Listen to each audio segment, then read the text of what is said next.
প্ৰথম ইয়াত ক'লে এতেকে জানিলো আনলোক মুকুট কৰন্তা নাহি মুক কিন্তু ভগৱন্ত পতিত পাৱন বিনে। আমি যাৰ ওপৰত আশ্ৰয় লৈছো সাংসাৰিক মানুহৰ সময়ত চবে আমাক এৰা দিয়ে। আপুনি যাৰ ওপৰত বিশ্বাস ৰাখিছে যে এইজনে মোক সহায় কৰিব, আপোনাৰ যিমানে আপোনজন নহওক কিয়, বান্দৰ যিবিলাক মাক বান্দৰীবিলাক যিবিলাক সন্তানক খুব আটাইতকৈ বেছি ভাল পায়, খুব ভাল পায়, সেইটো উদাহৰণ দিয়ে। কিন্তু এবাৰ এটা এক্সাম্পল চাইছিল, পৰীক্ষা কৰি চাইছিল।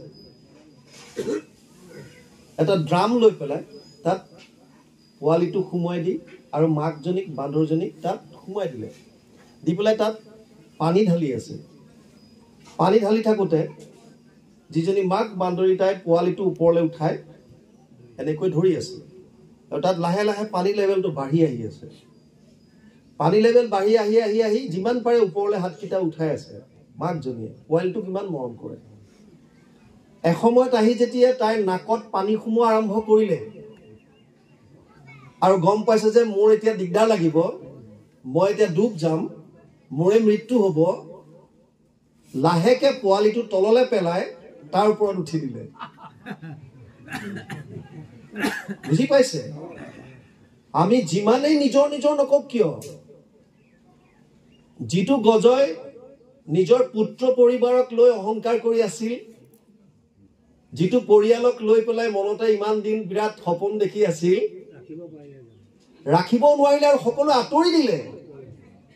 আপোনাৰ যেতিয়া বিপদ হ'ব সেই সময়ত আপোন কোন সেইজন আপুনি তেতিয়াহে দেখা পাব।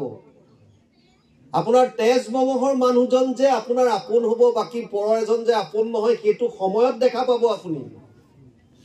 যেতিয়া জীৱনত সংকট আহে সেইকণ সময়ত আপোনাৰ ওচৰত কোন খাৰা হৈছে, আপোনাৰ তেজৰ সম্পৰ্কৰ কোনোবা এজন আছে নে বেলেগৰ কোনোবা আছে, যিজন আপোনাৰ বিপদৰ সময়ত আপোনাৰ ওচৰত খাৰা আছে, সেইজনে আপোনাৰ প্ৰকৃত বন্ধু সংসাৰৰ।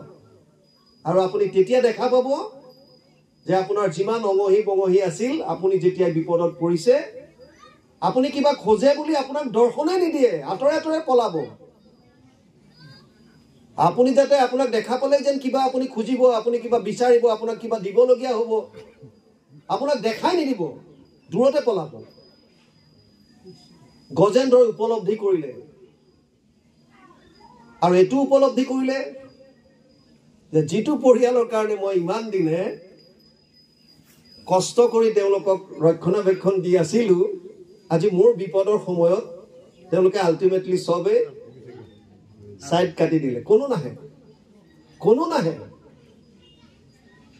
তেতিয়া তেওঁ শেষ উপলব্ধি আহিল মনত, যদি এতিয়া মোক কোনোবাই ৰক্ষা কৰিব পৰা কোনোবা আছে, তেতিয়াহ'লে সেইজন। এবাৰ উত্তৰাক প্ৰশ্ন কৰিছিল পিছত যে তোমাৰ সন্মুখত তোমাৰ শহুৰ ধৰ্মৰাজ যুধিষ্ঠিৰ, সহস্ৰ হাতীৰ বল থকা ভীম, গাণ্ডীৱধাৰী অৰ্জুন, সহদেৱৰ দৰে জ্ঞানী নকুল, এই সকলোবিলাক থকাৰ পাছত যেতিয়া অশ্বত্থামাৰ অস্ত্ৰপাতে তোমাক খেদি আহিছিল, তুমি এওঁলোকক গুৰুত্ব নিদি ডাইৰেক্ট ভগৱানৰ ওচৰলৈ কিয় গলা? পাহি পাহি মহাযোগী নাম দেৱ দেৱ জগৎপতে, তুমি যে গৈছিলা, না তোম অভয়ম পশ্যে যত্ৰ মৃত্যুৰ পৰস্পৰম অভিদ্ৰৱতী মময়েশ তপ্ত দোষাদায়শ বিভু কামম দহতু মমনাথ মামে গৰ্ভ নিপাত্যতম 1:8-9-1:10।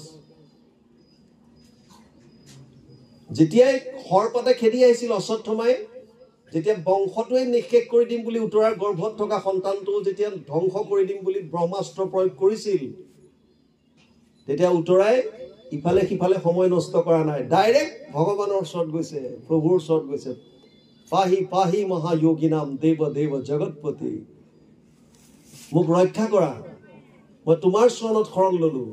পিছত প্ৰশ্ন কৰোঁতে কৈছে, সময় তাত নষ্ট কৰি লাভ নাই, মই জানো জীপাত ব্ৰহ্মাস্ত্ৰ প্ৰয়োগ কৰিছে তাৰ পৰা ৰক্ষা কৰিব পৰা যদি কোনোবা আছে, তেতিয়াহ'লে সেইজন হৈছে কেৱল আৰু কেৱল এই সত্যটো যদি আপুনি শেষত যদি উপলব্ধি কৰিব পাৰে, তেতিয়াহ'লে প্ৰথম অৱস্থাতে যদি উপলব্ধি কৰি লয় জীৱনৰ প্ৰথম অৱস্থা, তেতিয়া গোটেই জীৱনটো আনন্দত কটাওক, গোটেই জীৱনটো আনন্দময় কৰি তোলক। আপোনাৰ সংঘাত অহাৰ পাছত, গ্ৰাহে ভৰিত টনাৰ পাছত, আপোনাক সংসাৰালত টানি অনাৰ পাছত, তাৰ পাছত আপুনি শেষ মুহূৰ্তত ঈশ্বৰৰ ওচৰত শৰণ লোৱাতকৈ, আৰ্তত পৰি বিপদত পৰি ঈশ্বৰৰ ওচৰত শৰণ লোৱাতকৈ, এইবিলাক উদাহৰণ কিয় দিছে? চতুৰ্বিধা ভজতে মাম জনা সুকৃতি নো অৰ্জুন আৰ্ত জিজ্ঞাসু অৰ্থাৰ্থী জ্ঞানী চ ভৰতৰ্ষভ। 7ম অধ্যায় 16 নম্বৰ শ্লোক গীতা। 4 ধৰণৰ ভকত মোৰ ওচৰলৈ আহে। চতুৰ্বিধা ভজতে মাম, 4 ধৰণৰ ভকতে মোক ভজন কৰে। কোন 4বিধ? আৰ্ত, বিপদত পৰি, গজেন্দ্ৰ। আমাৰো একে গতি। আমি বিপদত পৰিলে ঈশ্বৰৰ নাম লওঁ। বিপদত যেতিয়া পৰিব তেতিয়া ঈশ্বৰৰ নাম, হে প্ৰভু কৃষ্ণ ৰক্ষা কৰা, হে প্ৰভু, নহলে আনন্দত মতলি আমি গমেই নাপাওঁ, হে প্ৰভু ৰক্ষা কৰা। এতিয়া উপায় নাই, কাৰণ বেলেগে মোক ৰক্ষা কৰিব নোৱাৰে। আৰ্টটো জিজ্ঞাসু, জানিবৰ কাৰণে এবিধ আহে। অৰ্থাৰ্থী, ধ্ৰুৱৰ দৰে টকা পইচা বিচাৰি। আৰু এবিধ হৈছে জ্ঞানী, সনক সনন্দ সনাতন সনত কুমাৰৰ দৰে, নাৰদৰ দৰে। এইবিলাক হৈছে সিদ্ধ পুৰুষ, জানে, জ্ঞানী তেওঁলোক। তথাপিও জনাৰ পিছত গম পাইছে যে ঈশ্বৰৰ বিনে আমাৰ কোনো গতি নাই, আমাৰ অস্তিত্ব নাই। সেইকাৰণে ইয়াত গজেন্দ্ৰই গম পালেগৈ, শৰণ পশয় তুমি জাত তেহু কোনো তাক কহাত, হেন যদি বোলা উত্তৰ কহো তাহাৰে, সমস্ত লোকক কৰে অন্ত, প্ৰচণ্ড শকতি বেগমন্ত, হেন কালসৰ্প জগত যিটো সংসাৰে। হয়তো কোনোবাই ক'ব পাৰে, য'ত শৰণ লৈছা সেইজনৰ কেপাচিটি কেনেকুৱা, তেওঁনো কি, ভগৱানজন কেনেকুৱা, তেওঁৰ শক্তি কি, সেইজনৰ বিষয়ে ইয়াত লিখিছে। সৃষ্টি স্থিতি প্ৰলয়ৰ হেতু যিটো দেৱ, পৰম ঈশ্বৰ তান্তবিনে নাহি কেৱ, স্বপ্ন জাগৰণ যিটো গভীৰ নিদ্ৰাত, সমাধিত সাক্ষী ৰূপে থাকন্ত সাক্ষাৎ, সচেতন কৰা দেহ প্ৰাণ ইন্দ্ৰিয়ক, জীৱক ভুঞ্জান্ত নানাবিধ বিষয়ক, পৰমাত্মা বুলি তাক কহে মুনিগণ, এইটো পৰম তত্ত্ব জানিবা ৰাজন। এইটোৱে পৰম তত্ত্ব, যিটো নিমি ৰজাই কৈ আছিলে, নিমি ৰজাক কৈ আছিলে এই নৱসিদ্ধই ঈশ্বৰৰ তত্ত্বটো বুজাই আছিল। আচলতে পৰমাত্মা কাক কয়, ভগৱান কোনজন?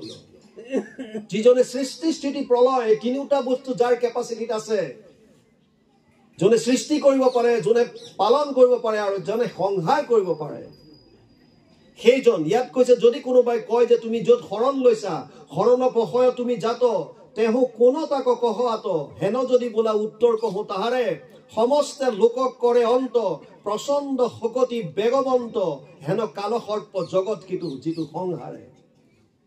যিজনৰ শক্তিৰ আগত আৰু কাৰো তুলনা নহয়, কাৰো তুলনা নহয়। তান্ত ভক্ত হুয়া যিটো জন, শৰণ পশয় একমন, সমস্তে ভয়তে ৰাখন্ত যিটো ঈশ্বৰে, জাত ভয়ে মৃত্যু সদা ধাৱে, ভয়ে জাত বায়ু নিতে বয়ে, চন্দ্ৰ সূৰ্য অগ্নি ভয়ে যাৰ কৰ্ম কৰে। যিমান বিলাক দেৱ দেৱতা আছে, যাক যেনেকৈ নিয়োজিত কৰা আছে, যাৰ ভয়ত এই প্ৰতি দেৱতা বিলাকে নিজৰ নিজৰ কৰ্ম নিজৰ নিজৰ মাৰ্গত কৰি গৈ আছে। সেইজনৰ ওচৰত শৰণ লোৱাৰ কথা কৈছো, সেইজনৰ ঈশ্বৰক আমাক চিনাকি কৰিলে।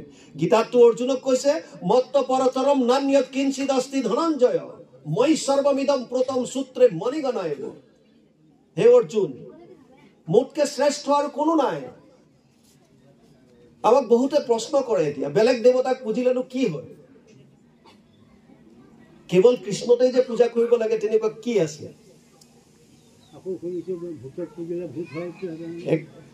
একদম সঁচা কথা।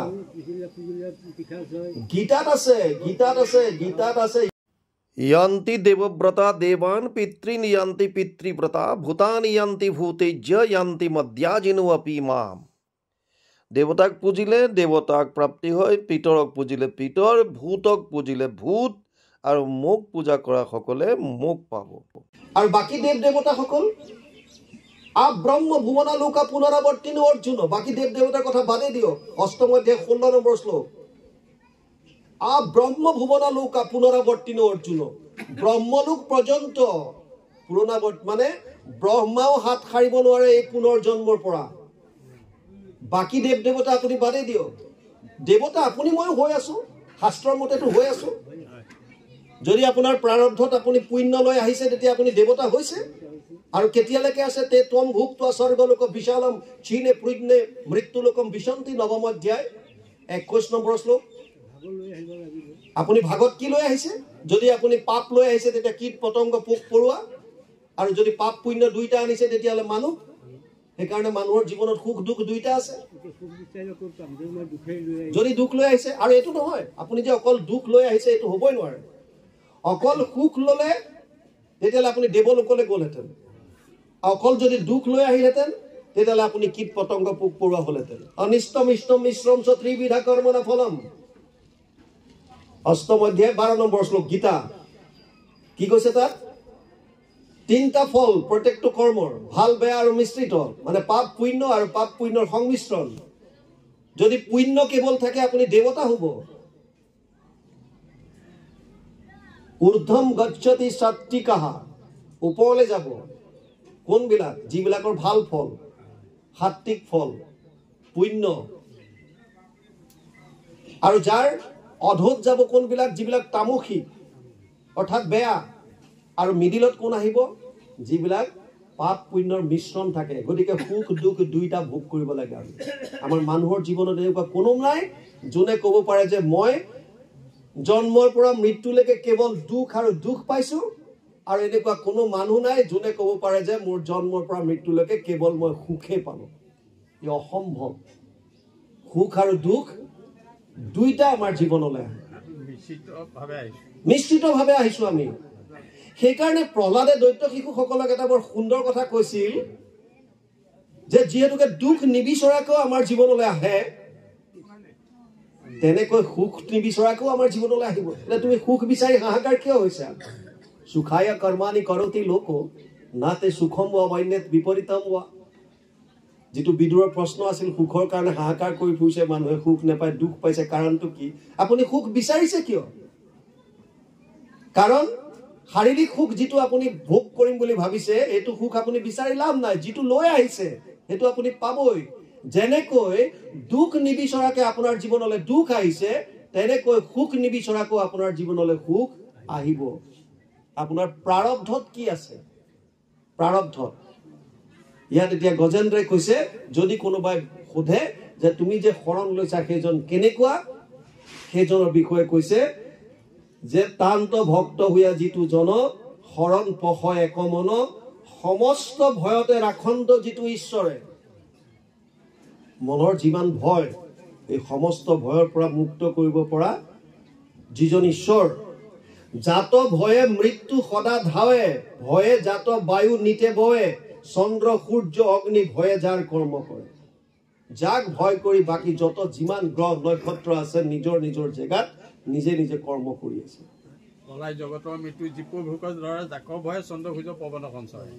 সব ঈশ্বৰৰ কৃপাত, তাৰ বাহিৰে গতি নাই।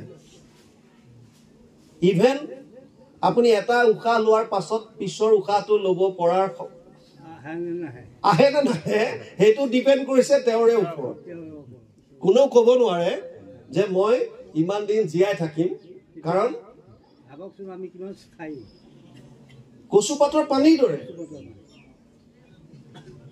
এজন ৰজা আছিলে, তেওঁৰ 4জনী পত্নী। ডাঙৰজনীৰ নাম কায়া, তাৰ পিছৰজনীৰ নাম হৈছে কাঞ্চন, তৃতীয়জনীৰ নাম কামিনী, আৰু একেবাৰে সৰুজনীৰ নাম হৈছিল কৰুণা। ৰজাই কায়াক আটাইতকৈ বেছি ভাল পাইছিল, কায়া। আৰু কায়াৰ কাৰণে গোটেই জীৱনটো লগাই দিলে। বস্তু যেনেকৈ গজেন্দ্ৰই নিজৰ পৰিয়ালৰ কাৰণে, আমি যেনেকৈ গৃহবাসীবিলাক আমাৰ পুত্ৰ পত্নীক পালন পোষণ কৰিবলৈ খালি সংগ্ৰহ ধন টকা পইচা কৰি দিন ৰাত একাকাৰ কৰিছো, ৰজায়ো কায়াক খুব মৰম কৰে কাৰণে কায়াৰ কাৰণে গোটেই যিমান য'ত যায় কায়াক লগত লৈ যায়। য'ত যায় কায়াক নেৰে কোনোদিন। কেতিয়াবা কেতিয়াবা পাৰ্টি চাৰ্টি কৰবাত যদি তেনেকুৱা থাকে, পাৰ্টি হৈছে বিৰাট মানে চেলিব্ৰেশ্যন বিৰাট, তেনেকুৱাত কাঞ্চনক লগত নিয়ে, কাঞ্চনক লগত লৈ যায়। আৰু কাচিত কেতিয়াবা কাবিনীক অকণমান মৰম দিয়ে, সময় দিয়ে। কৰোণাৰ ফালে মানে চকু পাৰি নাচায়, কৰোণাক একদম বেয়া পায়, নেচায়। কিন্তু সময় আহি গ'ল, গজেন্দ্ৰৰ দৰে চবৰে একে গতি, গ্ৰাহে যেতিয়া ধৰিব ৰক্ষা নাই। সময় আহিল, মৃত্যু আহি গ'ল। ৰজাই ভয় কৰিছে মৃত্যুলৈ আৰু ভাবিলে ইমান দিনতো মই কায়াক এৰি কোনোদিন এফালে যোৱাই নাই, যেনি যাওঁ মোৰ পত্নীৰ লগত থাকে, গতিকে এতিয়া অকলে মই মৃত্যুত যাব লাগিব, এইটোতো অসম্ভৱ। গতিকে কায়াক মাতি ক'লে যে শুনা, গোটেই জীৱনটোতো তোমাৰ কাৰণে দিলোঁ আৰু আজি মোৰ মৃত্যুৰ মই দেখিছোঁ যে মই বেছি সময় জীয়াই নাথাকিম, মোৰ অকলে যাবলৈ ভয় লাগিছে, এতিয়া অৰ্ধাংগিনী হিচাপে মোৰ লগত তুমি বোলা গ'লে এইটো অসম্ভৱ, এইটোতো অসম্ভৱ। মই তোমাৰ লগত কেলে যাম, বছ তোমাৰ সময় আহিছে তুমি যোৱা, মইতো তোমাৰ লগত নাযাওঁ। কায়াই মানা কৰি দিলে, কাঞ্চনক মাতিলে, কাঞ্চনক ক'লে যে তুমিতো বোলা, বায়েৰা কথা শুনিছা, ইমান দিন যিগৰাকীৰ কাৰণে য'ত যিমান ধন টকা পইচা পাওঁ তেওঁক সজাওঁতে পৰাওঁতে কৰিলোঁ, গোটেই লগালোঁ, কিন্তু আজি মূৰামূৰি সময়ত মোক ক'লে যে মই তোমাৰ লগত যাব নোৱাৰোঁ। এতিয়া মোৰ উপলব্ধি হৈছে যে মোৰ জীৱনটো বৃথাই গ'ল, গতিকে কাঞ্চন তুমি বোলা। কৈছে মইতো নাযাওঁ, মইতো তোমাৰ মৃত্যুলৈ বাট চাই আছোঁ, তোমাৰ ইফালে মৃত্যু হ'ব মই বেলেগলৈ পলাই যাওঁ, মইতো তোমাৰ মৃত্যুলৈ চাই আছোঁ খালি। কাঞ্চনে ক'লে মই তোমাৰ ইফালে শৰীৰ পৰিব আৰু মই বেলেগলৈ গুচি যাম। কামিনীক মাতিলে, কামিনীয়ে ক'লে ঠিক আছে মই অলপ দূৰ যাম আৰু শ্মশানলৈকে, তাতকৈ ওপৰলৈ মই যাব নোৱাৰোঁ, তোমাৰ শৰীৰটো য'ত জ্বলাব সেইকণ সময়লৈকে থাকি দিম আৰু, কিন্তু মই লগত যাবতো নোৱাৰোঁ, এইটো অসম্ভৱ। এতিয়া কৰোণাক কয় কেনেকে, কোনোদিন কৰোণাৰ ফালে চকু পাৰি চোৱাই নাই, বুজি পাইছে নাই? যেতিয়া আমাৰ বল বীৰ্য থাকে আমি কাৰোবাক বিৰাট ইটিকিং কৰোঁ। ইভেন শাস্ত্ৰই কৈছে আপোনাৰ পুখুৰীৰ লেতেৰা পানীকণো খোৱাত কামত নাহিলেও জুই কেতিয়াবা যদি ক'ৰবাত জ্বলি গ'ল নুমুৱাত কামত আহে। কোনো এনেকুৱা প্ৰাণী নাই, কাকো আপুনি কেতিয়াও হেয় জ্ঞান নকৰিব। পৃথিৱীত এনেকুৱা এজোপা বৃক্ষ নাই যিজোপা বৃক্ষ কোনো ঔষধিক কামত নাহে। পৃথিৱীত এনেকুৱা এজোপা জীৱ নাই যিটো জীৱ প্ৰকৃতিৰ কামত নাহে। পৃথিৱীত এনেকুৱা এজন মানুহ নাই যিজনৰ ভিতৰত কোনো কোৱালিটি নাই। কাকো হেয় জ্ঞান নকৰিব, সমদৃষ্টি সেইকাৰণে গুৰুজনাই কৈছে। কিন্তু ৰজাই নেচায়, কৰোণাৰ ফালে চকু পাৰি নেচালে। এতিয়া তিনিজনীয়ে যেতিয়া চবে মানা কৰি দিলে, কৰোণা আগবাঢ়ি আহিছে লাহে লাহে। মহাৰাজ এবাৰতো মোক সুধি চাওক, মোক এবাৰ সুধি চাওক। কৈছে কেনেকৈ সুধিম, তোমাৰ ফালে কোনোদিন মই চকু মেলি চোৱা নাই, তোমাক মই টেঢ়া কৰি চোৱা নাই, কেৰা কৰি চোৱা নাই, গতিকে কেনেকৈ ক'ল তোমাক। কৈছে নাই হ'লেও মই কথা দিছোঁ, মই যাম, মই আপোনাৰ লগত যাম, আপুনি ভয় নকৰিব, মই আপোনাৰ লগত থাকিম। কোন এই কায়া? কায়া হৈছে আমাৰ শৰীৰটো। আপোনাৰ মৃত্যু হোৱাৰ লগে লগে আপোনাৰ শৰীৰ আপোনাৰ লগত নাযায়। কাঞ্চন কোনবিলাক? কাঞ্চন মানে সোণ, ধন টকা পইচা। কাঞ্চনে কৈছে আপোনাৰ মৃত্যু হোৱাৰ লগে লগে মই বেলেগলৈ যাম। তাৰমানে আপোনাৰ ধন টকা পইচা সম্পত্তি আপোনাৰ মৃত্যু হোৱাৰ লগে লগে ৰেজিষ্টাৰ অফিচত গৈ পেলাই মাটি বাৰী বেলেগলৈ নামত আহিলে নহয়। বাপেকৰ নাম কাটি পেলাই পিতেকৰ নাম লিখিলে, ঘৈণীয়েকৰ নাম লিখিলে, তাৰমানে আপোনাৰ নাম হৈ নাথাকে আৰু। কালিলৈকে যিটো আপোনাৰ নামত আছিলে আপোনাৰ মৃত্যুৰ পিছতে সেইটো বেলেগলৈ গুচি গ'ল পলাই।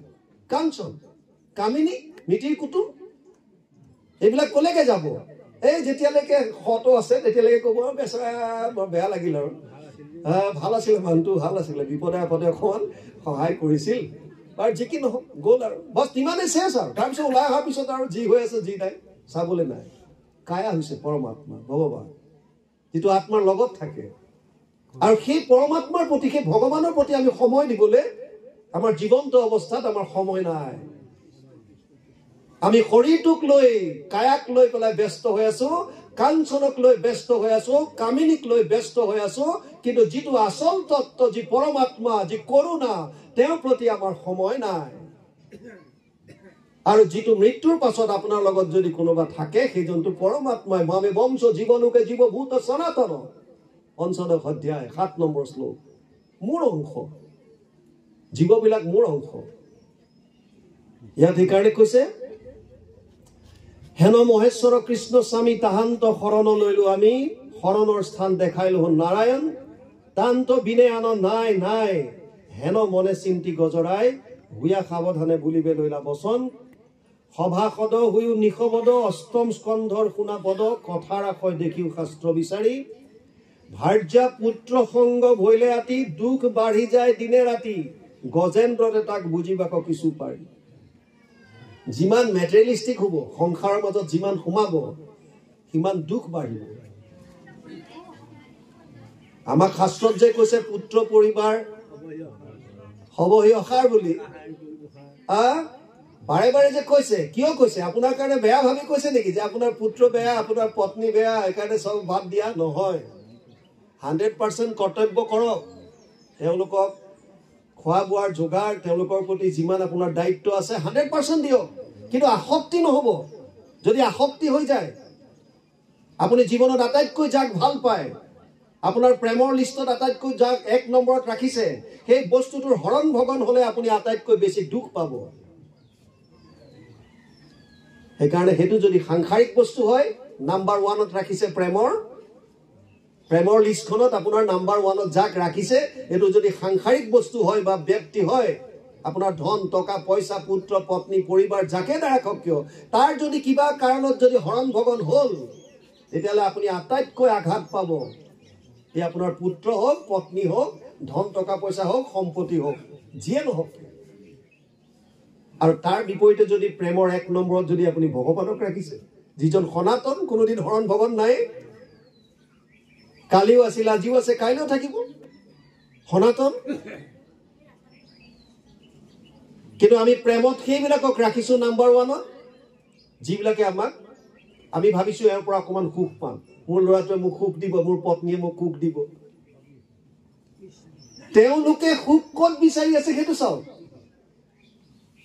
আপোনাক আপুনি যাৰ পৰা সুখ পাম বুলি ভাবিছে তেওঁলোকেও আকৌ বেলেগৰ পৰা সুখ পাম বুলি ভাবি আছে তাৰ মানে আপুনি যাৰ পৰা আনন্দ বিচাৰিছে তেওঁলোকৰ নিজৰ আনন্দ বোলা বস্তুটো নাই তোমাক ক'ৰ পৰা দিব যিটো বস্তু মোৰে নাই মোৰ যিটো নাই মই তোমাক ক'ৰ পৰা দিম আৰু ভগৱান হৈছে ৰসুবৈশ তেওঁ আনন্দ তৈত্তৰীয় উপনিষদত কৈছে সেইজন আনন্দ কৃষি ভূবাচক শব্দ ন নিবৃত্তিবাচক দুয়ো ৰেখাত পৰম ব্ৰহ্ম কৃষ্ণ ইতি অভিধেয়তে মহাভাৰত কৃষ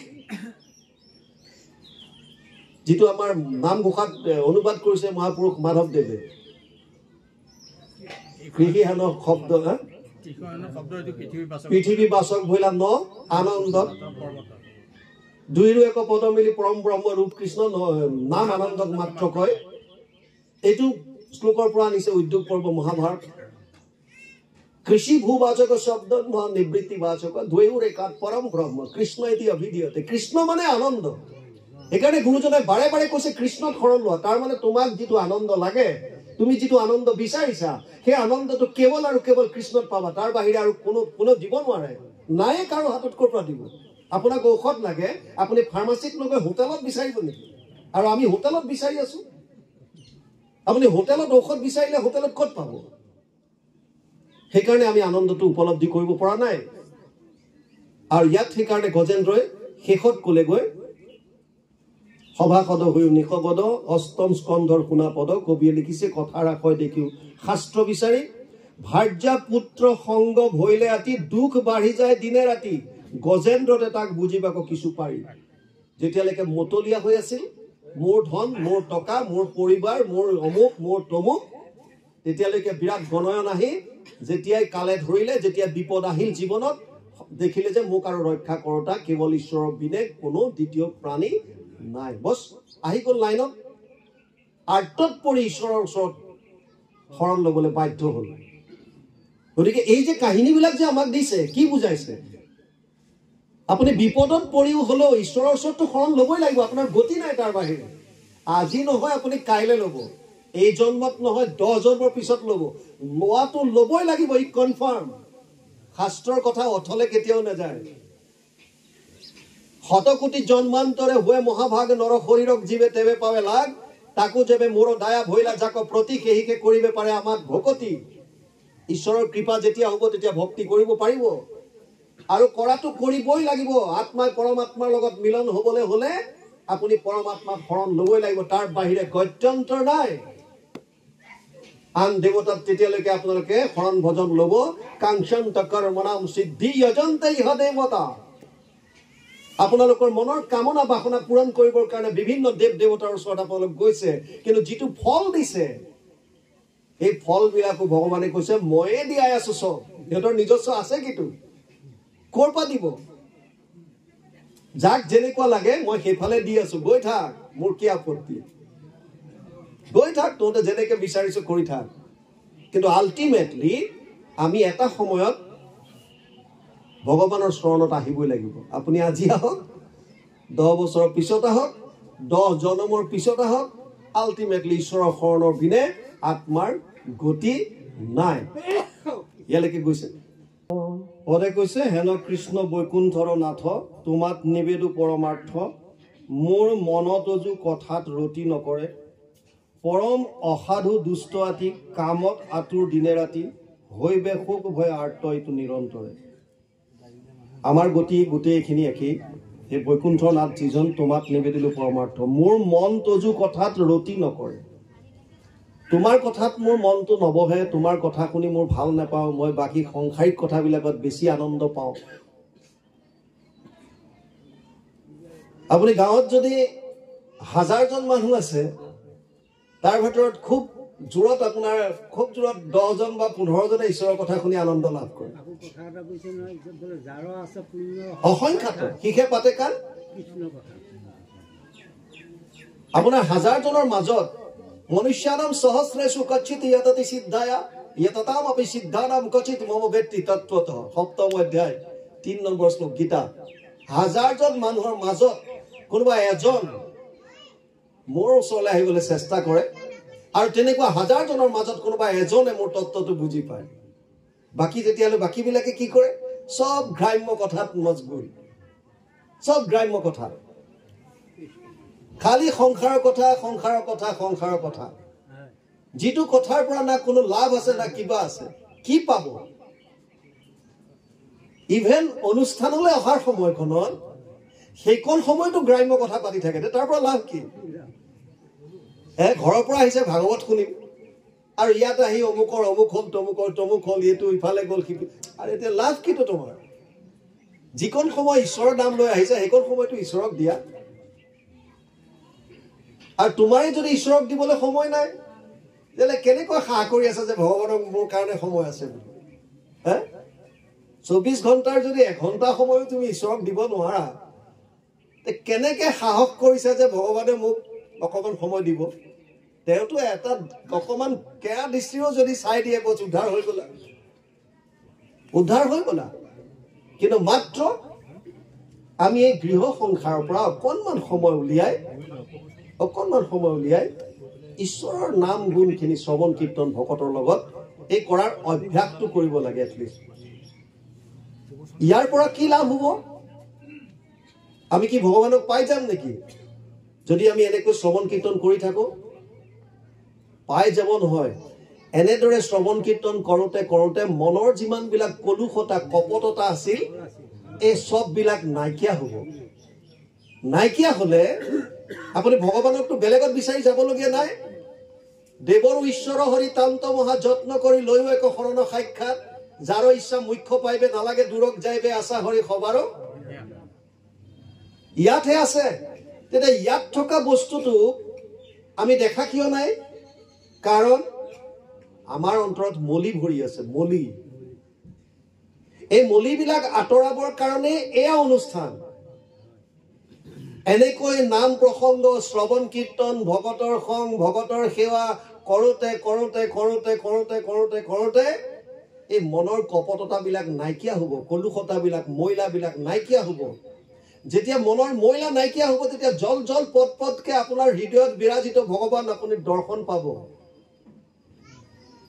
যিটো প্ৰাণ বন্ধু কৃষ্ণ হৃদয়তে আছে সিটো মনেহে কৰিবে লাগে সি কৰাটোৰ নাই হানি এতে গতে পদ্ম পানী তুষ্ট হুন্ত দেৱতাৰো দেৱ যিজন ভগৱান কৃষ্ণ তেওঁক আৰাধনা কৰিবলৈ আপুনি টকা পইচা বহুত খৰচ কৰাৰ কোনো কাম নাই আপুনি মনেৰে খালি ইচ্ছা কৰি থাকক মনেৰে বস এজন শিষ্যই তেওঁৰ গুৰুজনাক সুধিছিলে ভগৱানক দৰ্শন পোৱা নাই ইমান ধ্যান কৰিছো আপুনি যেনেকৈ যেনেকৈ উপায় দিছে সব কৰিছো, কীৰ্তন কৰিছো, শ্ৰৱণ কৰিছো, ঈশ্বৰক পোৱা নাই। কিয় পোৱা নাই? উপলব্ধি কৰিব পৰা নাই হৃদয়ত। যেতিয়া ধ্যান কৰো বেলেগ বেলেগ কথা আহে।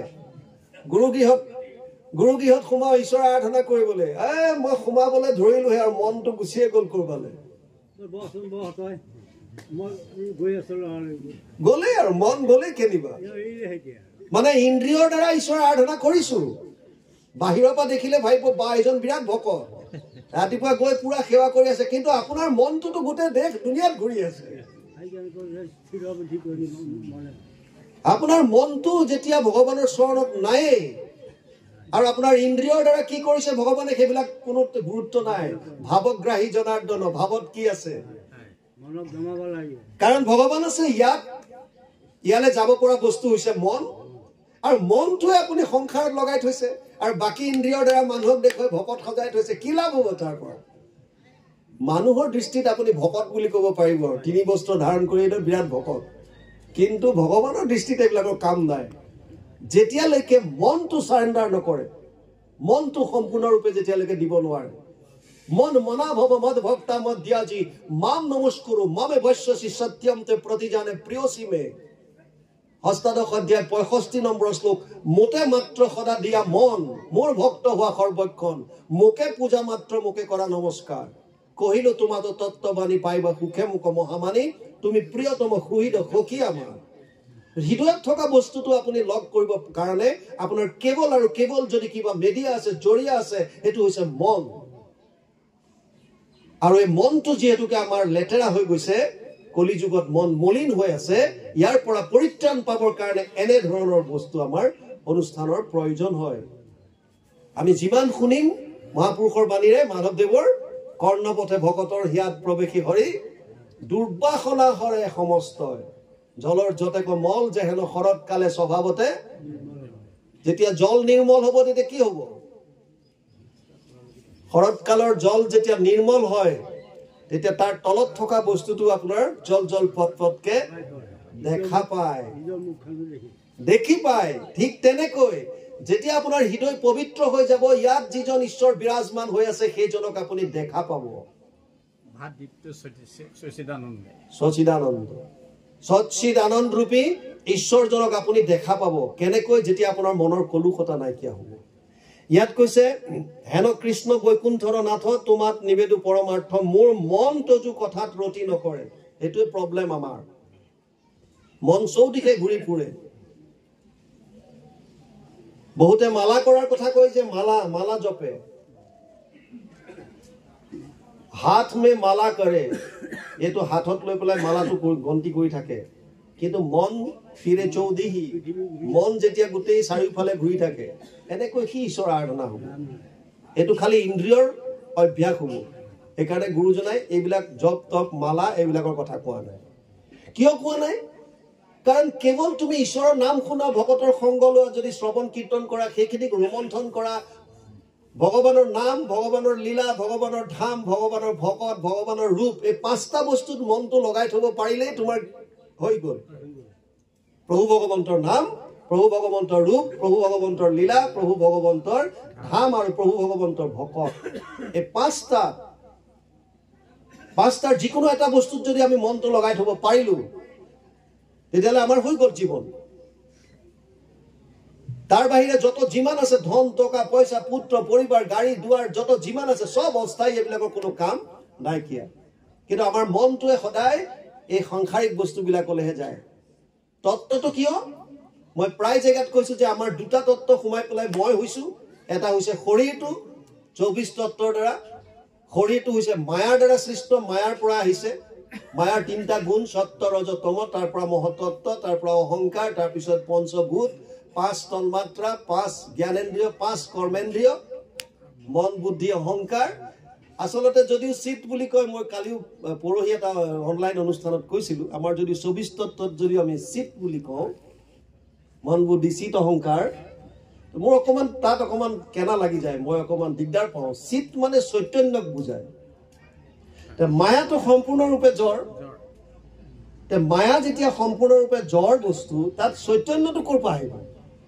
গীতাত কিন্তু 13 অধ্যায় 5 নম্বৰ শ্লোকত কৈছে মহাভূতানি অহংকাৰ বুদ্ধিৰ অব্যক্তমেব চ ইন্দ্ৰিয়ানি দশেকম চ পঞ্চ ইন্দ্ৰিয় গোচৰ। তাত কিন্তু চিত কথাটো নাই। মহাভূতানি মানে পঞ্চ মহাভূত, অহংকাৰ গন্তি কৰিব 5টা মহাভূত, তাৰপিছত আহিল অহংকাৰ। মহাভূতানি অহংকাৰ বুদ্ধি অব্যক্তমেব চ, অব্যক্ত মানে ইয়াত প্ৰকৃতিক বুজাইছে, মূল প্ৰকৃতি। ইন্দ্ৰিয়ানি দশেকম চ, এতিয়ালৈকে কেইটা? 8টা। ইন্দ্ৰিয়ানি দশেকম চ, দশেকম মানে 10 আৰু 1, তাৰমানে একাদশ ইন্দ্ৰিয়, 5টা জ্ঞানেন্দ্ৰিয়, 5টা কৰ্মেন্দ্ৰিয় আৰু মন। মন মন পঞ্চ ইন্দ্ৰিয় গোচাৰা, গোচৰা মানে বিষয়। হয় কওক কৃষ্ণ। এই যে ভজনৰ আৰু শৰণৰ কথা ইয়াত আপুনি দুটামান কথা কোৱাই দিছে, কিন্তু আমাৰ মলাজপ বুলি কওঁতে এটা আছে কাঠৰ মলা, এটা আছে হৃদয় মলা, এনেকৈ বুলি কৈছেতো। এতিয়া যিটো জপ কৰে ধৰক কৃষ্ণ ৰাম, এইটো আমাৰ সহ্য হয়নে নহয়? কৃষ্ণ মূল কথাটো হৈছে, আপুনি যদি মোৰ তত্ত্বটো বুজি পাইছে, ভগৱানে কোৱা কথাটো, মই মোৰ কথাটো ইয়াত ক'বলৈ নাই। 700 শ্লোকৰ গীতাত 576টা 574 উপদেশ ভগৱানে অৰ্জুনক দিছে। প্ৰথমখিনি উপদেশ অৰ্জুনৰ মনৰ সংশয় নিৰাকৰণৰ কাৰণে কৈছে। শেষত গৈ সিদ্ধান্তটো ঈশ্বৰে দিছে।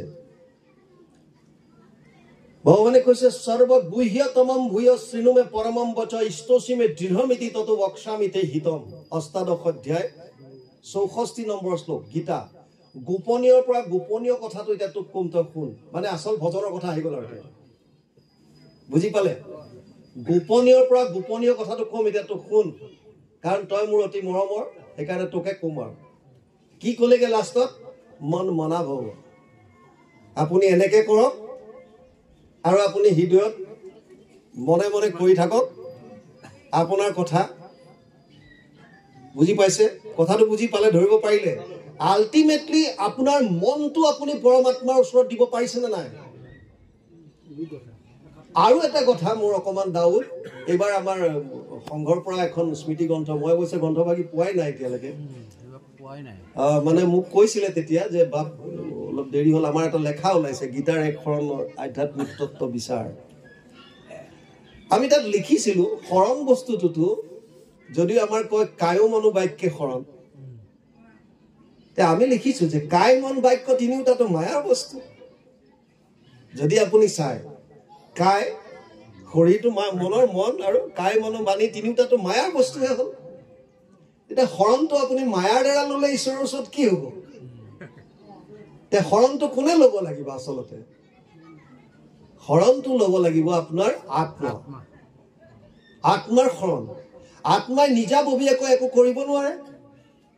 আত্মাৰ নিজৰ কৰিব পৰা একো বস্তু নাই। যেতিয়া শৰীৰটো আমাৰ, চাওক আমাৰ শৰীৰ 3টা আছে, এইটো হ'ল স্থূল শৰীৰ। ইয়াৰ ভিতৰত 2টা শৰীৰ আছে, এটাক কয় লিংগ শৰীৰ, এটাক কয় কাৰণ শৰীৰ। লিংগ শৰীৰটো যেতিয়া আমাৰ এইটো শৰীৰ যেতিয়া মৃত্যু হয়, যেতিয়া আমাৰ ইয়াত পৰি যায়, তেতিয়া আত্মা অকলে নাযায়। আমাৰ বহুতে কয় যে আত্মাটো ওলাই যায়, আত্মা অকলে নাযায়। আত্মাৰ লগত 5টা জ্ঞানেন্দ্ৰিয় মন বুদ্ধি অহংকাৰ সূক্ষ্ম ৰূপ ধাৰণ কৰি যায়, সেইটোক লিংগ শৰীৰ বুলি কয়। আৰু তাৰ ভিতৰত এটা যিবিলাক তৃষ্ণা, আমাৰ কামনা বাসনা যিবিলাক জমা হৈ থাকিল, সেইটোক কাৰণ শৰীৰ বুলি কয়, সেইটো লগত লৈ যায়। আত্মাৰ লগত এইকেইটা বস্তু যায়, কি যায়? লিংগ। এতিয়া আপুনি যদি ভাবে আত্মাটোৰ লগত এই মন বুদ্ধি অহংকাৰ এই 3টা বস্তু থাকে জ্ঞানেন্দ্ৰিয়ৰ লগত সূক্ষ্ম অৱস্থাত, গতিকে আত্মাই নিজাববীয়াকে শৰণ ল'ব নোৱাৰে। কাৰ থ্ৰুৱেদি ল'ব? মন বুদ্ধিৰ দ্বাৰাই ল'ব লাগিব, মন বুদ্ধিৰ দ্বাৰা। সেইকাৰণে আমি যদিও কওঁ যে কায় মনো বাক্যে শৰণ ল'লো, কিন্তু আচলতে এইটো বস্তু নিজে অনুভৱ কৰিব লাগে যে মই আত্মাই শৰণ লৈছো, মই আত্মাই শৰণ লৈছো। কিন্তু আত্মাই মই শৰণটো অকলে ডাইৰেক্ট ল'বতো মোৰ নোৱাৰো আত্মাই, গতিকে আত্মাই কাৰ থৈ দিয়ে মই ল'ব লাগিব যে মোৰ মন বুদ্ধি তোমাৰ চৰণত অৰ্পণ কৰি দিলো।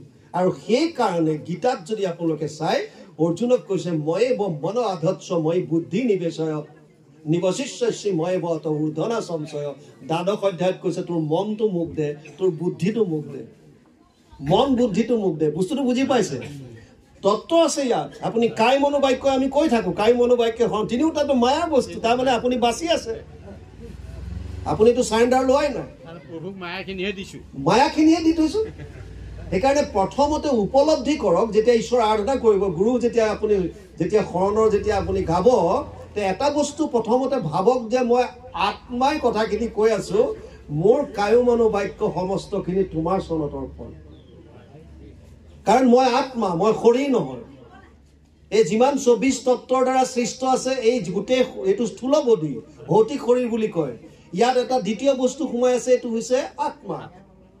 আপুনি ঘৰ এটা বনাইছে, গোটেইবিলাক ইলেক্ট্ৰিক ফিটিংছ লগাইছে, দুনিয়াভৰৰ ফেন লগালে, কিবা লাইট লগাইছে, কিবা লগাইছে, কিবা লগাইছে, কিন্তু মেইন কানেকশ্যনটো পাৱাৰ ছাপ্লাই যেতিয়ালৈকে নলয় তেতিয়ালৈকে সেইবিলাকৰ কোনো কাম নাই। বুজি পাইছে? আপুনি যিমানে দামী দামী বস্তু নলগাওক কিয়, চব একোৱে নহ'ব কাম। আপোনাৰ মেইন আছে ছাপ্লাইটো। আমাৰো গতি একেই। এই শৰীৰটোত যেতিয়ালৈকে আত্মা বিৰাজমান হৈ আছে, তেতিয়ালৈকে এই সচেতন কৰা দেহ প্ৰাণ ইন্দ্ৰিয়ক, জীৱক ভুঞ্জান্ত নানাবিধ বিষয় ভোগ কৰাই আছে তেতিয়ালৈকে, যেতিয়ালৈকে ইয়াত আত্মা আছে। আৰু মই শৰীৰটো নহয়, মই আত্মা। এই সত্যটো প্ৰথমে উপলব্ধি কৰিব লাগিব। গীতাৰ 2য় অধ্যায়ত অৰ্জুনক প্ৰথমতে সেইকাৰণে এই আত্মাৰ বিষয়ে কৈ আছে। সেইকাৰণে আপুনি শৰণ আৰু ভজনৰ যিখিনি কাম কৰে, সেই সময়ত প্ৰথমতে এটা বস্তুৱে বুজি ল'ব যে মই যিখিনি কৰিছোঁ, মই নিজে আত্মা, আৰু আত্মাৰ থ্ৰুৱেদি মই মোৰ মন বুদ্ধি সমস্তখিনি তোমাৰ চৰণতে অৰ্পণ কৰিছোঁ। তাৰপাছত তুমি ইন্দ্ৰিয়ৰ দ্বাৰা আপুনি কি কৰিছে কি নাই, এইটো প্ৰভুৰ কোনো লুকআউট নহয়। ইন্দ্ৰিয়ৰ দ্বাৰা আপুনি কি কৰিছে কি নাই এইবিলাক নহয়। অৰ্জুনে ইমান মানুহ মাৰি দিলে, অকণো পাপ নহ'ল। হনুমানে লংকাত গৈ ইমান ঘৰ চৰ জ্বলাই গোটেই হাহাকাৰ কৰি দিলে, বহুত মানুহ মাৰি দিলে, একো পাপ নহ'ল। কিয়? কাৰণ তেওঁলোকৰ মনত ভগৱান বিৰাজমান হৈ আছে। মনটো অহৰহ ভগৱানৰ চৰণত লগাই থৈ দিছে, ইন্দ্ৰিয়ৰ দ্বাৰা কাম কৰি আছে।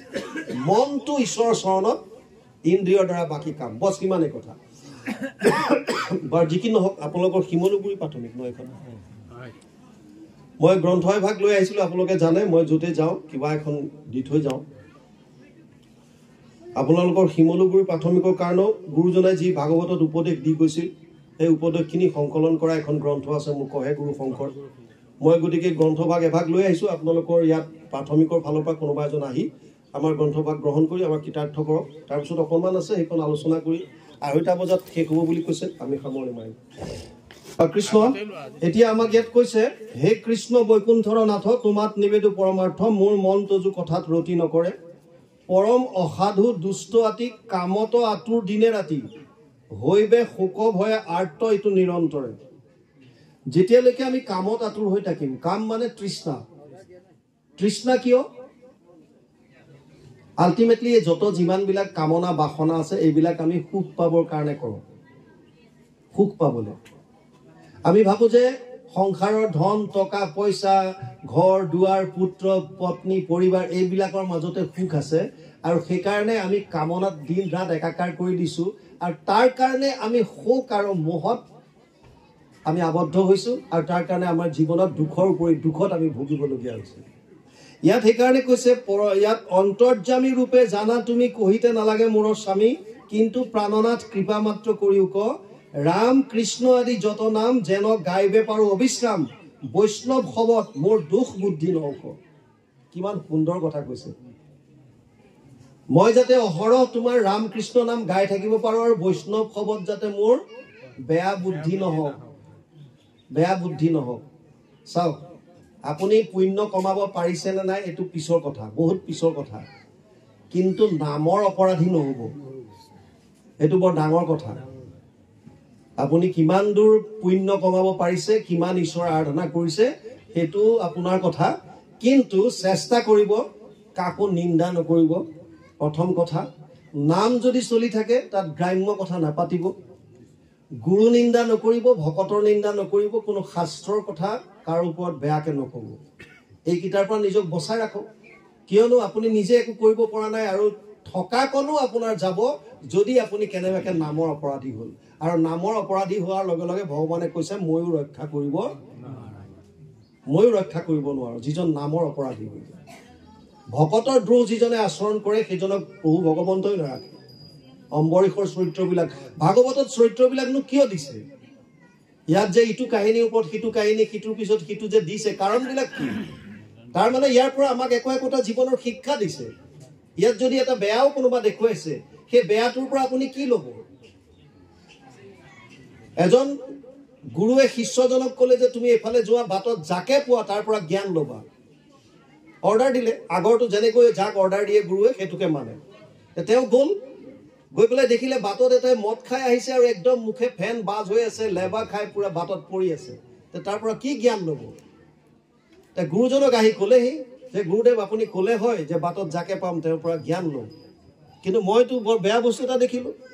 এনেকুৱা লেটি লৈ আছে, গোটেই মুখেৰে ফেন বাজ হৈ আছে, কুকুৰে চেলেকি আছে, অৱস্থা নাই, মদ খাই গোটেই ক'বই নোৱাৰে, তেওঁৰ পৰা মই কি জ্ঞান ল'ম এতিয়া? গুৰুৱে ক'লে হয় নেকি? একো ল'ব নোৱাৰিলে? বোলে নোৱাৰিলোঁ। তুমি আকৌ যোৱা। আকৌ গ'ল, দেখিলে তাকেই পালেগৈ, সি উঠিবই পৰা নাই। আকৌ ঘূৰি আহিলে, আহি ক'লে গুৰুদেৱ একে সিয়ে পৰি আছে, মই নোৱাৰিলোঁ আৰু। কৈছে হয় নেকি? একোৱে জ্ঞান নাপালানে? কৈছে একো জ্ঞান নাপালে। কৈছে এইটো তোমাৰ দৃষ্টিকোণত ভুল হৈছে। মই যদি তোমাক কওঁ যে তুমি তাৰ দৰে মদ খাই পেলাই পৰি থাকিব পাৰিবানে? মদ খালে যে নিচা হয়, নিচা হলে তেনেকুৱা গতি হয়, এই জ্ঞানটো তুমি উপলব্ধি কৰিব পাৰিলানে নাই? বুজি পাইছে? গুৰুৰ এইকাৰণে প্ৰয়োজন হয়, প্ৰতিটো কথাত তেওঁলোকে এটা বেলেগ বস্তু আপোনাৰ মূৰত বেলেগ এটা দিশ এটা সোমাই দিব। সেইকাৰণে আমি চিম্পলভাৱে পঢ়ি যোৱা আৰু কোনোবা এজন ভকতৰ মুখেৰে শ্ৰৱণ কৰাৰ মাজত যে পাৰ্থক্য থাকে, এইটোৱে ডাঙৰ কথা। গুৰুৱে ক'লে তুমি জ্ঞান এতিয়াও লৈ আহিলা, বোলে কোনটো? তেনেকৈ তুমি কেতিয়াও থাকিব নোৱাৰিবা। তাৰমানে মদ খালে যে তেনেকুৱা গতি হয়, নিজৰ চেঞ্জটো নাইকিয়া হৈ যায়, অৱচেতন হৈ যায়, আৰু হ'লে তাৰ গতি তেনেকুৱা হয়, তেনেকুৱা যে তুমি হ'ব নোৱাৰা, এই জ্ঞানটো পালানে নাই? বোলে পালো গুৰুদেৱ। বুজি পাইছে? ইয়াত এতিয়া কৈছে অন্তৰ্যামী ৰূপে জানা তুমি কহিতে নালাগে মোৰ স্বামী, কিন্তু প্ৰাণনাথ কৃপা মাত্ৰ কৰিও ক, ৰাম কৃষ্ণ আদি যত নাম যেন গাইবে পাৰো অবিশ্ৰাম, বৈষ্ণৱ হবত মোৰ দুখ বুদ্ধি নৌক। হে প্ৰভু, তুমি মোক কি লাগে কি নাই সকলো অন্তৰ্যামী ৰূপে তুমি হৃদয়তে আছে। উপদ্ৰষ্টা অনুমন্তাচ ভৰ্তা ভোক্তা মহেশ্বৰ পৰমাত্মা তি চাপ্যুক্ত দেহে অস্মিন পুৰুষে পৰ। গীতাত কৈছে যে তুমিয়ে অন্তৰ্যামী ৰূপে হৃদয়ত বিৰাজমান হৈ আছা, তুমিয়ে পালন পোষণৰ দায়িত্ব লৈছা, ভৰ্তা ভোক্তা সকলোখিনি তুমিয়ে মোৰ স্বামী, তোমাকে পৰমাত্মা বুলি কৈছে। ইয়াত সেইকাৰণে কবিয়ে লিখিছে যে তুমি মোৰ হৃদয়ত আছা, গতিকে মোক এটা মাত্ৰ কৃপা কৰা, ৰাম কৃষ্ণ আদি যত নাম যেন গাইবে পাৰো অবিশ্ৰাম। যিমান তোমাৰ নাম আছে, সহস্ৰ নাম যি আছে, সেইখিনি যাতে মই অবিশ্ৰাম যাতে গাই থাকিব পাৰো, আৰু বৈষ্ণৱ খবত যাতে মোৰ দোষ বুদ্ধি নহওক, কাৰো প্ৰতি যাতে মোৰ দৃষ্টিকোণত বেয়া নাহক। আমি শাৰীৰিকভাৱে আমি মানুহবিলাক কেনেকুৱা? দেহাভিমানী। দেহটো দেখি পেলাই আমি মানুহক কম্পেয়াৰ কৰোঁ, এই মানুহটো এনেকুৱা, এই মানুহটো তেনেকুৱা, অমুকজন এনেকুৱা, তমুকজন তেনেকুৱা। শৰীৰটোৰ কথা চিন্তা কৰি সেইমতে কৰি আমি তেওঁলোকক ব্যৱহাৰ কৰোঁ। কোনোবা বগা, কোনোবা ক'লা, কোনোবা ধনী, কোনোবা দুখীয়া, কোনোবা অশিক্ষিত, কোনোবা শিক্ষিত। বুজি পাইছেনে? এইবিলাক আচলতে নহয়। গুৰুজনে কৈছে সমস্ত ভূতত ব্যাপী আছো মই হৰি, সবাকো মানিবা তুমি বিষ্ণু বুদ্ধি। ভগৱানৰে ৰূপ সকলো। ভগৱান কীট পতংগও হৈ আছে, ভগৱান ব্ৰহ্মাও হৈ আছে, ভগৱান বিষ্ণু হৈ আছে, তেওঁৱে সমস্ততে বিৰাজমান হৈছে। যত দেখা যত শুনা ভূত ভৱিষ্যত, স্থাৱৰ জংগময়িটো সমস্তে জগত, কৃষ্ণ ব্যতিৰেকে একো বস্তু নাহি জানা, সমস্ত জগত কৃষ্ণ হেন মনে মানা। গোটেই জগতখন যদি কৃষ্ণময় বুলি আমি যদি ভাবি ল'ব পাৰোঁ, তেতিয়াহ'লে আপোনাক কাৰো প্ৰতি বেয়া ভাৱ নাহিবই। আপোনাৰ যেতিয়া দাঁত কামোৰ খায়, তেতিয়া আপুনি দাঁতটোতো ঘোচা মাৰি ভাঙি নিদিয়ে, এইটো কিয় জিভাখন কামুৰিলি বুলি। আপুনি ঘোচা কেতিয়াও নামাৰে। কিয়? যে আপোনাৰ দাঁতত লাগিছে, আপুনি ভাবিলে যে মোৰেই গোটেইকেইটা ইন্দ্ৰিয়, মোৰ দাঁত, মোৰ জিভা, গতিকে নেদেখাত লাগিল। তাৰমানে আপুনি এইটো বস্তু বুজি লৈছে যে দুইটা মোৰ বস্তু। যদিও জিভাক আঘাত কৰিছে দাঁতে, তথাপিও দাঁতৰ প্ৰতি আপোনাৰ কোনো ধৰণৰ বিদ্বেষ নাই, দ্বেষ ভাৱ নাই। কিন্তু আপোনাৰ ঘৰৰ কোনোবা এটাই ভুল কৰিলে আপুনি তাক ভালকে চাই আৰু বেলেগৰ কোনোবা এটাই কৰিলে আপুনি তাক বুজি পাইছে অৰ্জুনৰ কথাটো একেইটো আপোনাৰ ৰাস্তা এটা গাঁৱেদি গ'ল গাঁৱৰ কেইজনমান যুৱকে ৰাস্তাটো ল'লে তেওঁলোকে বনাব ঠিক আছে গাঁৱৰ ৰাস্তাটো ল'ৰা কেইজনে বনাইছে আৰু আপোনালোকে গম পালে যে এজ পাৰ স্পেচিফিকেশ্যন বনোৱা নাই যেনেকৈ বনাব লাগিছিল তেনেকৈ ৰাস্তাটো বনোৱা নাই যিমান বহল কৰিব লাগিছিল যদি 12 ফুট আছে সিহঁতে হয়তো 11 ফুটি বনালে যিমানটো তাত থিকনেছ দিব লাগিছিল সিমানটো দিয়া নাই এতিয়া আপুনি ঘৰৰ পৰা যাওঁতে বিৰাট হাল্লা গুল্লা কৰি গৈছে একদম ধৰিব লাগে অমুক তমুক তমুক কিন্তু গৈ পেলাই যেতিয়া গম পালে যে দেখিলেও আপোনাৰ ভাইটোৰ ল'ৰাটো তাত সেইখন কমিটিত আছে হে আপোনাৰ মাহীৰ ল'ৰাটো আছে আপোনাৰ খুৰাৰ পিতেকো আছে তাৰপিছত আপুনি লাহেকে মোটকা মাৰি পেলাই ঘৰলৈ আহিব বিচাৰিছে যে যি কৰিছে এইকেইটা আমাৰ ঘৰৰে কিয় বুজি পাইছে কথাটো অৰ্জুনৰ ক্ষেত্ৰতো একেই হৈছে অৰ্জুনে অধৰ্মৰ বিপৰীতে ধৰ্ম প্ৰতিষ্ঠা কৰিবৰ কাৰণে থিয় হৈছে অৰ্জুনে আগতে সৈত শপত খাইছে অংগীকাৰ কৰিছে বিভিন্ন তেতিয়া ভগৱানক সুধিটো কৰা নাই ভীমে যেতিয়া প্ৰতিজ্ঞা কৰিছে ভগৱান কৃষ্ণক সুধি পেলাই কৰিছে নেকি যে মই ৰক্তপান কৰিম মই অমুক কৰিম মই উৰু ভংগ কৰিম নাই সোধা সব নিজে নিজে কৰিছে কিন্তু সন্মুখত গৈ যেতিয়া দেখা পালে যে এয়া দেখোন সব মোৰ নিজৰ অধৰ্মৰ পক্ষত থিয় হৈ আছে ভীষ্ম দ্ৰোণ ইত্যাদি কৰি তেতিয়া কৈছে মই যুদ্ধ নকৰোঁ কথম অহম ভীষ্মম সংখ্যে দ্ৰোণ চ মধুসূদন ইসুভি প্ৰতি উৎসামী পূজাৰ হপৰিসূদন কেনেকৈ যুদ্ধ কৰিম এয়া মোৰ নিজৰ এইজন মোৰ পিতা মই এইজন মোৰ গুৰু অমুক তমুক তমুক তমুক হাতৰ পৰা গাণ্ডীত পৰি গৈছে গোটেই মূৰ ঘূৰাবলৈ ধৰিছে হাত ভৰি কপি ঠাণ্ডা হৈ আহিছে এইটো কি কথা তাৰমানে আগৰ পৰা যিটো বস্তুৰ প্ৰতি তোমাৰ আছিলে এটা অন্যায়ৰ প্ৰতি যুদ্ধ দিয়াৰ অধৰ্মৰ প্ৰতি ফাইট কৰাৰ সেই সমস্তবিলাক তোমাৰ নিজৰ মানুহ আছে বুলি ভবাৰ লগে লগে শেষ দৃষ্টিকোণ সলনি সেইটোৱে আমাৰ হৈ আছে আমাৰো গতি একে হৈ আছে ইয়াত কৈছে মোৰ যাতে বৈষ্ণৱৰ প্ৰতি দোষ বুদ্ধি নহওক ৰামকৃষ্ণ আদি যত নাম আছে সেইখিনি যাতে মই অবিশ্ৰাম গাই থাকিব পাৰো এইখিনি মোক কৃপা কৰা এইটো শ্ৰী মহাভাগৱতে মহাপুৰাণৰ অষ্টমতে দ্বিতীয় অধ্যায় এহি মানে যায় দিও যত দেখা উপদেশ আত মুক নকৰিবা দ্বেষ পূৰ্বা পৰে শাস্ত্ৰ বিচাৰি হবে চাই কবিয়ে কৈছে ইয়াত গোপাল চৰণ দিছে লিখা তেওঁ কৈছে মই ইয়াত যিখিনি উপদেশ দিছো শাস্ত্ৰ বিচাৰ কৰি দিছো এনেৰে মই মোৰ ফালৰ পৰা দিয়া নাই আৰু যুক্তিও সেইটোৱেই ধৰি লওক আপোনালোকে ভাগৱতৰ অনুষ্ঠানতে বিভিন্নজন পৰ্যালোচকক নিমন্ত্ৰণ দিয়ে সবেই যদি নিজৰ নিজৰ কথা ক'বলৈ লাগে তেতিয়াহ'লে মানুহখিনি কি হ'ব এজনে কৈ গ'ল যে এইটো এনেকুৱা এনেকুৱা এনেকুৱা এইখিনি কৰা ইজনে আহি ক'লে এইটো সেইটো কৰিব নালাগে নহয় এয়া কৰা বাকী এজনে আহি ক'লে এইখিনি কৰা তেতিয়া মানুহে কৰিব কি মানুহটো আৰু ভ্ৰমিত হৈ যাব কনফিউজ হৈ যাব তেতিয়া আমাৰ উপায় কি অৰ্জুনক কৈছে তুমি কাৰো কথা শুনিব নালাগে তোমাৰ কাৰ্য অকাৰ্য ক্ষেত্ৰত এখনেই আছে এইখন হৈছে শাস্ত্ৰ তস্মাৎ শাস্ত্ৰম প্ৰমাণন্তে কাৰ্য অকাৰ্য ব্যৱস্থিত জ্ঞাত শাস্ত্ৰ বিধানোক্তম কৰ্ম কৰ্তুমি অৰ্হসি ষষ্ঠাদশ অধ্যায় 24 নম্বৰ শ্লোক গীতা তোৰ কাৰ্য আৰু অকাৰ্যৰ ক্ষেত্ৰত কেৱল যদি কিবা প্ৰমাণ আছে তেতিয়াহ'লে এইখন হৈছে শাস্ত্ৰ শাস্ত্ৰ কি শাস্ত্ৰ ল'ম এতিয়া তান্ত্ৰিক শাস্ত্ৰ পঢ়িম আগম শাস্ত্ৰ পঢ়িম কি শাস্ত্ৰ ল'ম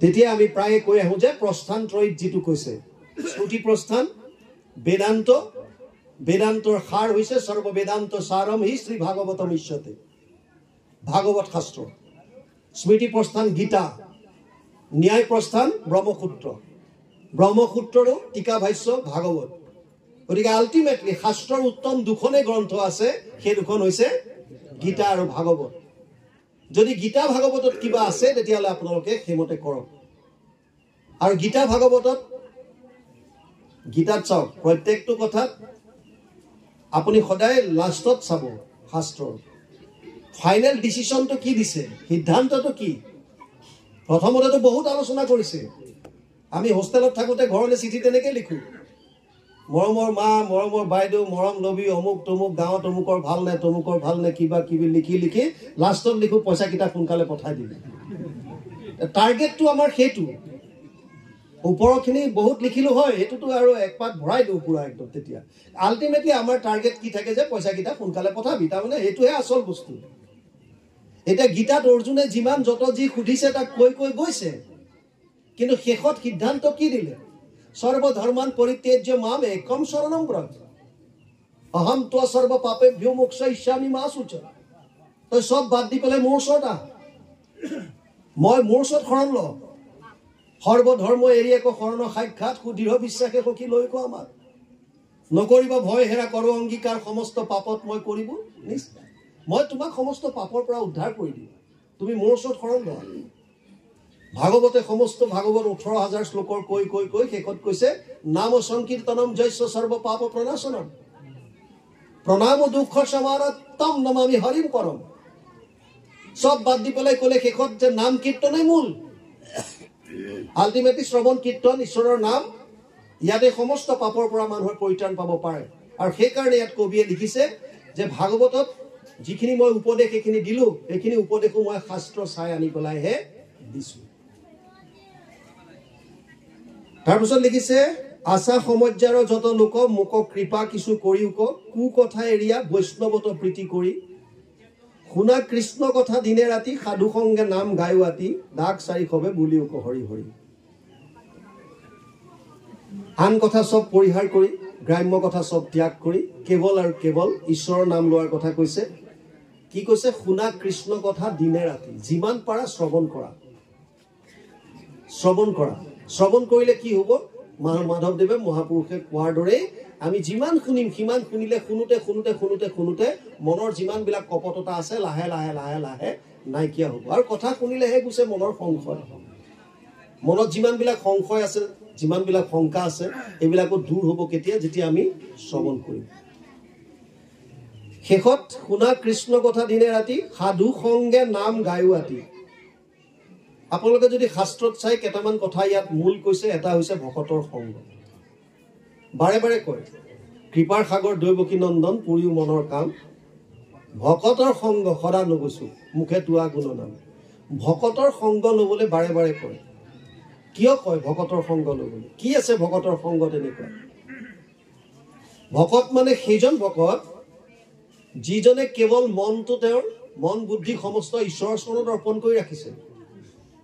অকল ভকত মানে সেইজন ভকত নহয় যিজন ভোগত মতলীয়া হৈ আছে, সেইজন ভকতৰ কথা ইয়াত কোৱা নাই। ইয়াত সেইজন ভকতৰ কথা কৈছে যিজনে মন বুদ্ধি সম্পূৰ্ণৰূপে ঈশ্বৰৰ চৰণত অৰ্পণ কৰি দিছে আৰু তেওঁৰ গুণনাম তেওঁৰ মুখৰ পৰা অহৰহ ওলাই থাকে, সেইজনহে ভকত। আৰু সেইজন ভকত এনেকুৱা যেতিয়া তেওঁ লগ পাব তেওঁ বেলেগ কথা নকৈ কেৱল কৃষ্ণৰ কথাই ক'ব, সেইজনহে ভকত। সেইজনৰ লগত থাকিলে আমাৰ লাভ হ'ব বুলি কৈছে। কাৰণ আমি যাৰ লগত থাকোঁ, যাৰ কথা শুনো, তাৰ প্ৰভাৱ আমাৰ ওপৰত পৰে। দ্বিতীয়তে আপোনালোকে যদি চাই আমাৰ এতিয়া সুখ দুখৰ এটা চাবি কাঠিটো আমি বেলেগৰ হাতত দি থোৱাৰ দৰে। যেনে আপোনাক যদি কোনোবাই এটা শব্দৰ মানে খেলহে এইবিলাক, শ্ৰৱণ বস্তুটো কি? চব শব্দৰ খেল। আপোনাক যদি কোনোবাই প্ৰশংসা কৰিলে তেতিয়া আপোনাৰ আনন্দত মনটো ফুলি যায়। তাৰ বিপৰীতে যদি কোনোবাই গালি পাৰিলে তেতিয়া আপোনাৰ দুখ লাগে বা ক্ৰোধ উঠে। তাৰমানে আল্টিমেটলি চব শব্দত হৈছে এইবিলাক।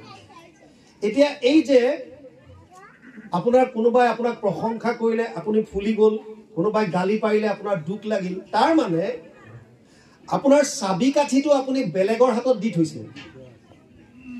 বস্তুটো বুজি পাইছে? আপোনাৰ ভাল বেয়া সুখ দুখৰ চাবি কাঠি আপুনি নিজৰ হাতত নেৰাখি বেলেগক দি থৈছে। সি এনেকুৱা কৰি দিলে মোৰ ভাল, আৰু সি যদি মোক বেয়াকে কয় মোৰ বেয়া। মানে বেলেগৰ হাতত আপুনি চাবি কাঠিটো এৰি দিলে।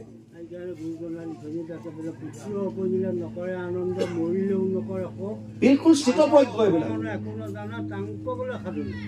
সেইজন সাধু, আৰু সেইবিলাকে স্থিতপ্ৰজ্ঞ বুলি যিটো দ্বিতীয় অধ্যায়ত আছে, স্থিতপ্ৰজ্ঞ কাক কয় যে সেইখিনি। সেই তেনেকুৱা ভকতৰ সংগত যিজনে কোনো সময়ত কোনো তেওঁৰ একো নাইকিয়া, সকলো সময়তে তাৰমানে সুখ আহিলেও তেওঁ ইমান উত্ৰাৱল নহয়, দুখ আহিলেও তেওঁ ভাগি নপৰে, ঈশ্বৰৰ কথাত মতলীয়া হৈ থাকে, প্ৰতিটো মুহূৰ্তত ঈশ্বৰৰ কথা কয়। যাক দুজন ভকত লগ পালে কেৱল আৰু কেৱল ঈশ্বৰৰ লীলাসমূহ বৰ্ণনা কৰে, সেইজন ভকতৰ সংগ ল'বলৈ কৈছে। তেওঁৰ লগত দুআষাৰ কথা পাতিলে তেওঁৰ যিখিনি কথা বতৰা আপোনাৰ কৰ্ণৰ দ্বাৰা গৈ হৃদয়ত সোমাব, হৃদয়ৰ কলুষতাখিনি সোনকালে নষ্ট হ'ব। এই ভকতৰ মুখেদি সেইকাৰণে ভাগৱতো শ্ৰৱণ কৰিবলৈ কয়। কৃষ্ণ জয় গুৰু শংকৰ।